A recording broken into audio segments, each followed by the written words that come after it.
Hello and welcome to episode 176 on the Everyday Joy podcast.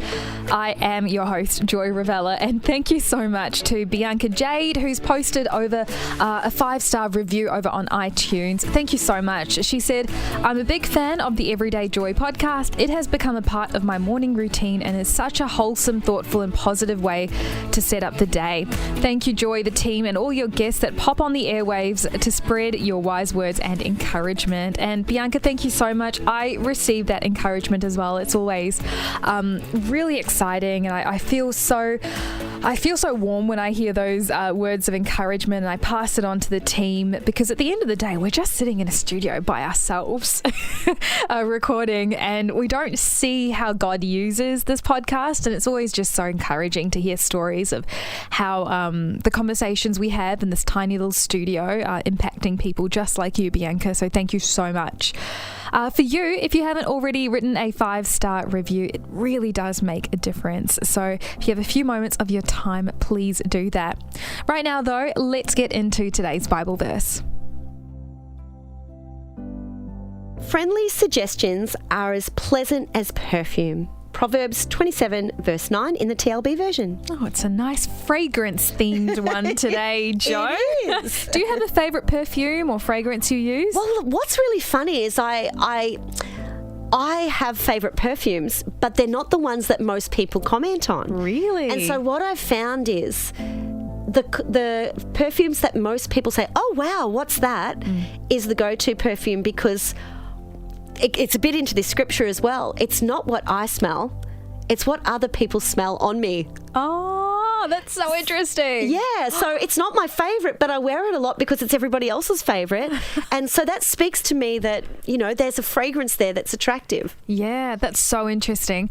I've got a favourite one. My parents I've stretched this bottle. But I've got a favourite one that I use. But I've started running out, and so I've got like the solid perfume ones where you just kind of put it a little bit behind your ears. And it's interesting because now that's become my new favourite one, and I started to use that a little bit more. It is interesting how it becomes a signature. Yes, you do fragrance. Have a signature smell. You have a signature fragrance, and it's in more ways than one. Absolutely. That's what we're unpacking today. Proverbs 27:9. Friendly suggestions are as pleasant as perfume. Jo, what's your first impression?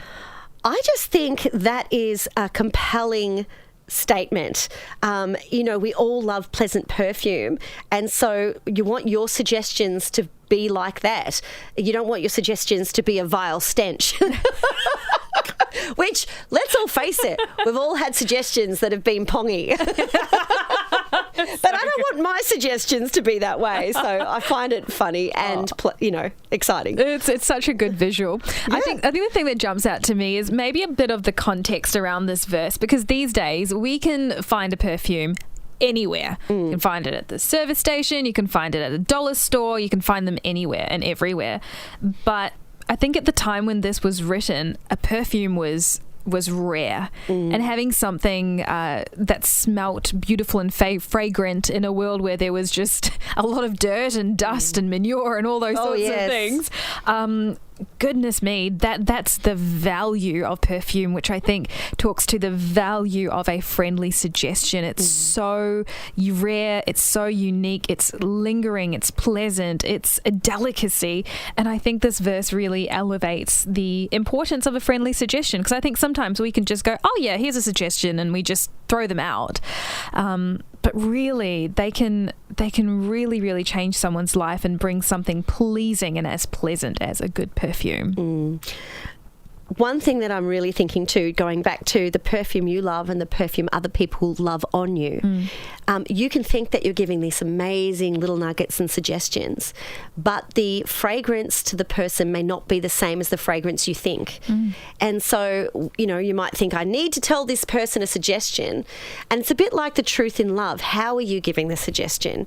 Because you can give a suggestion which leaves a really bad smell, taste, a really bad experience. And as we know, perfume lingers for a while. and words have power. So the way that you bring a suggestion can affect a person's heart, can affect a person's state of mind, mental health, and that can stay around for a little while. That's what a perfume does. It lingers.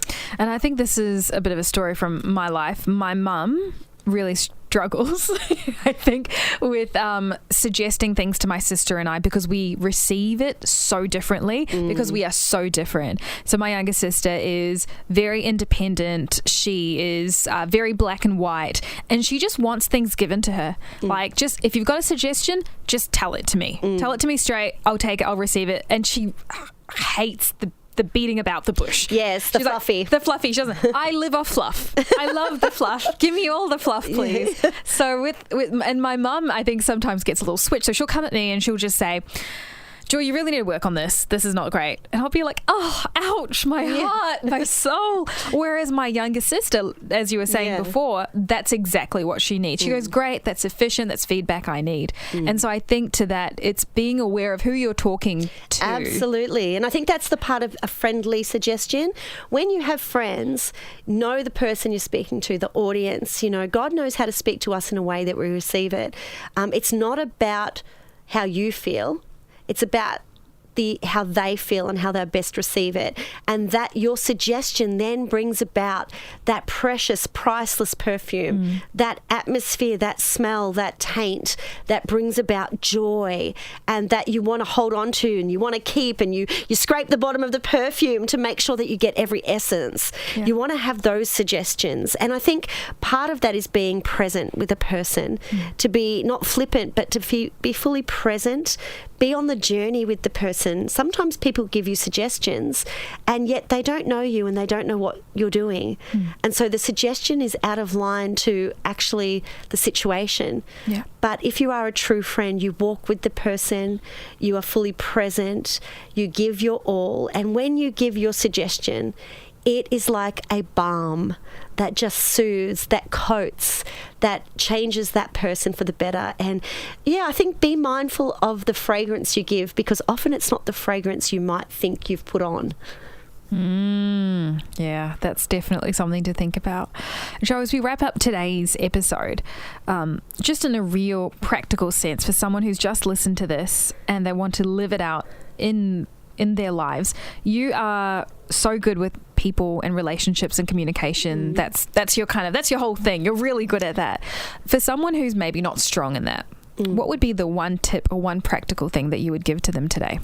I think a practical thing that you can do, it's a starting point for any conversation, is to validate. So before you even give the suggestion, the first little smell of a beautiful fragrance is to say, use a name, Sarah. Sarah, I hear your story and I validate that must be hard, and I understand that you are in this position. See the person, look them in the eye, acknowledge that you are there. Before you even give the suggestion, just be present and validate that the person has a situation. You don't need to agree, but you need to validate. You are worthy of my attention. You have a significant problem in your own heart and eyes, and I'm available to just be with you. And that is a great, great starting place.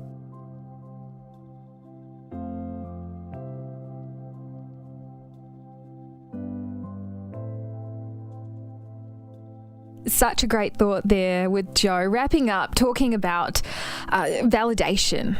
And we've talked about so many different things over today's episode, but I just really want to focus on that.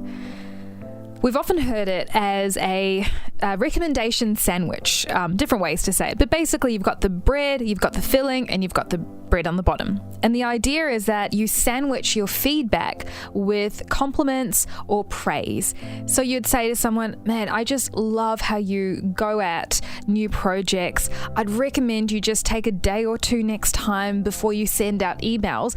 But honestly, when you get the ball rolling, no one can get a project finished like you.